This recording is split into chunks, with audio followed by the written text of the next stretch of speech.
All right, so congratulations if you made it to the actual end of this course. That's incredible. That means that you are somebody that's serious about learning about music production, getting better, refining your craft, and becoming a true professional. There are all those resources, so don't forget right there in the description of every single one of the videos in this course, it has a link to those resources. One of those resources is a Get Your First Sync Placements Guide. And I just wanted to share with you in case you were thinking of getting your music into TV and film.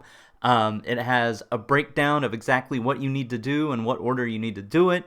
And it also links off to the Sync Producer Hub, which I am a very active member of. I learned everything that I know about sync placements from this program. It's hosted by Anthony Clint Jr.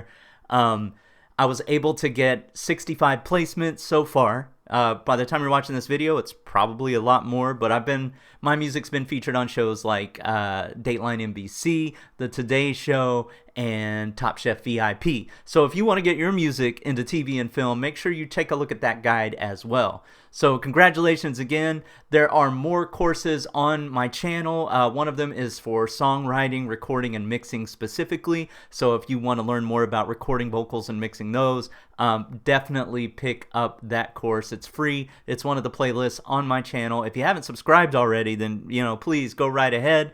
You're gonna watch my journey from working a 9 to 5 into doing music full time, and I'm sharing all of the secrets and the lessons that I've learned along the way. So if you're interested in that, be sure to subscribe. But until then, hey, hit me up. I've got how to hit me up in the description as well. So if you have any questions on this course, just hit me up, and if I have time, I'll be sure to answer those. All right? So thank you again for getting to the end of this course. Pat yourself on the back because it was not easy. There was a lot of information there, so pat yourself on the back. Give yourself a congratulations, and I hope the best for you and your career in music production.